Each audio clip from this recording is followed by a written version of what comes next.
Today's a very big day for the NBA. It's decision day as the league's board of governors are scheduled to vote on Adam Silver's 22-team return to play plan during a conference call that's scheduled for 12:30 Eastern time today. And earlier this morning, Adrian Wojnarowski said there is no question that they will overwhelmingly approve the plan, so basketball will be coming back this summer. And when it does, Jackie MacMullan, who rejoins us here, who is your favorite to win the championship?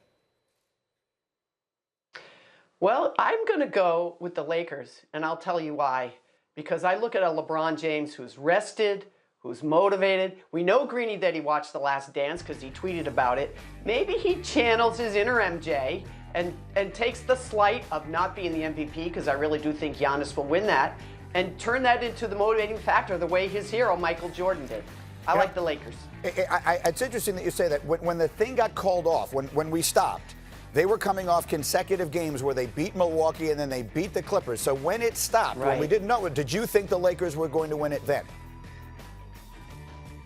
Well, it's hard to discount Milwaukee because they were in the middle of a historic season and they were playing such great two-way basketball, and they're really a dominant defensive team. And I think Giannis has a chance to win MVP and Defensive Player of the Year. And they had managed their minutes so well, Greeny. So at that point of the season, when the war of attrition is going on in the NBA, you favor the Bucks a bit because they had kept Giannis's minutes to around 31 a game, Chris Middleton's to 30 a game. That, to me, was going to be a huge thing when you got to the playoffs after you slogged through a long regular season.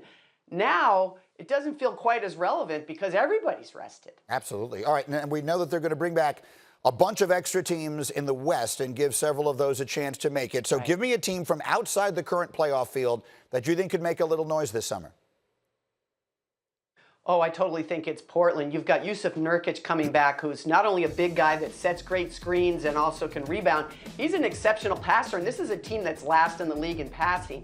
Again, Dame and CJ McCollum logged a lot of minutes, but now they're rested. They were dinged up. Now they're back. I think Portland can make a little noise, but they've got a lot of ground to make up. So that's the only thing that you have to be a little concerned about. But also veteran coach, guys that have been there before, they could sneak in. Yeah, they will. Do you want to play a play-in game with Dame Lillard shooting those bombs? I don't. No, absolutely. I want to play against him. Each team's going to play 8 games with a chance to try and work their way back in it. So we'll see if they do it. Now, you mentioned you think the Lakers benefit from the long layoff. What team do you think benefits the most from all this time off?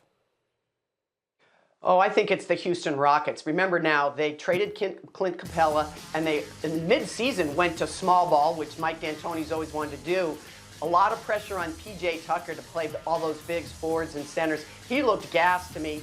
James Harden is second in the league in minutes played, and Westbrook logs a lot of minutes. Those guys get a chance to catch their breath, work virtually, and maybe together a little bit now on this small ball game that they really switched to mid-season. I like the Rockets' chances now. I think this pandemic and this break, which, of course, nobody wanted, but it may have benefited them the most, I think. All right, that's an interesting way to look at it. The other thing that we will have that is unprecedented is the entire postseason being played on neutral sites or a neutral site. So is there a team that benefits the most from that? Well, you know, I was thinking about the Clippers a bit, and of course the Clippers have to be right up there among the favorites too. Even when the Clippers had a home game against the Los Angeles Lakers, it always felt like a road game because that team, that city still bleeds purple and gold. Now, let's just say the Clippers and the Lakers play in the Western Conference Finals, which many of us thought could happen. Now they're on equal footing. So I think that benefits the Clippers a little bit because no matter how much you love the Clippers, the Staples Center never felt like their home court when they were playing the Lakers. Even when it was their home game. I completely agree. They were going to be playing 7 road games in their own building in that series. Now this helps. Jackie Mac, great to have you. Thank you so much. We'll check in again